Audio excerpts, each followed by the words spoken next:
ومامۆستا ئەگە ملاحەزەتان کردبی دەفەرمێ کەسی قاتل بۆگەنە دەبێ بکوژرێتەوە نابی عەفو بکرێن. بۆیە ئەمە وەسیەتی مامۆستا جێبەجێ دەکەین ئەوانە قاتلن بۆگەنن و هیچ جۆرێک عەفواتێک نایانگریتەوە نە خاس و نەعام و نە ئێمەش سولحی عەشایریش دەکەین و بەیت جۆرێکی لە خینی مامۆستا خۆش نابین. دەمانەوێ ئەو ئایەتە قورئانیە جێبەجێ بکرێتن کە خوا دەفەرمێ وەلەکم فی القیصاص حەیاتون، قیصاص حیاتی تێدا، ژیانی تێدایە. ئەگەر ئەوانە وەکو حاکمە و کاتێک کە بڕیارەکە خیندەوە گوتی دەبی ئەوانە لە پێش دەرگەی ماڵی خۆیان ئیعدام بکرێن هەردووکیان بۆی ببنە پەند و ئامۆژگاری. ئەگەر ئەوانەی ئەعدام بکرابانە یەقینتانە بێ ئێستا سەدان کەس خینی نەدەڕژاوە نەدەیتوانی بچی قەتل بکات. بەڵام ئەوانە دەسم قەتل دەکەن چەند ساڵێک لە سجن دەبن دوای عەفو دەکرێن دوای سولحی عەشایی دەکرێت ئەوە ڕێگە خۆش دەکەوە خەڵک دەستی بڕواتە خین ڕێژتن و خینی خەشکەش بڕێژی.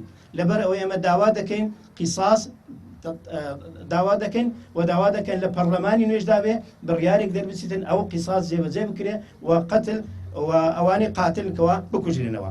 هەڵگری بڕوانامەی دکتۆرا خزمەتکاری ئیسلام لێرە لە دەستماندا لە دەستیان داین لێیان سندین. ئەو کاتە لە بیرمە سەرۆکی هەرێمی کوردستان وتی ئەوە شکۆی من شکێنراوە، شکۆی من شکێنراوە، هێرش کراوەتە سەر میحوەرێک دەسەڵاتێک شوێنێک کە من لێ تێیدا حاکمم و ئەو هەر خۆی هاتە سەرخان وتی ئەبێ تۆڵە لە بکرانی بکرێتەوە. بەڵام عەجایب ئەوە 8 ساڵی ڕێکە ئەو تۆڵە هەروەکو خۆی ماوە. قاتیل بەخێوە کرێ، قاتیل خزمەتیان ئەکرێ، قاتیل مامۆسا و مدەڕیس و وانە و مەنهەجی بۆ ئەبرێت لە زیندانە بڕواناوی پێ ئەدرێ، خزمەت ئەکرێ، قەڵەو ئەکرێ. بۆیە ئەگەر بێت و وڵات بەم شێوازە و بەم ئاراستە بڕوا مامۆسایان کەستان لە خۆتان ئەمین نەبن کە وەکو دکتۆری وشیارتان لێ نەکرێت.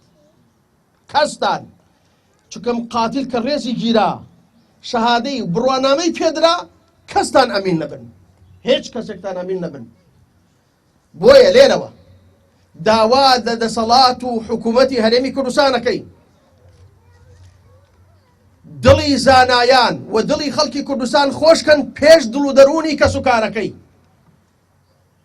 بەوەی کەوا تۆڵە لە بکوژانی دکتۆر وشیار بکرێتەوە، بە ئاشکرا بدرێن لە سێدارە، بە ئاشکرا ئیعدام بکرێن بۆ ئەوەی دڵ و دەروونمان ئاسوودە بێ و غەزەبی خوای پەروەردگار ئێمەش و ئێوەش نەگرێتەوە.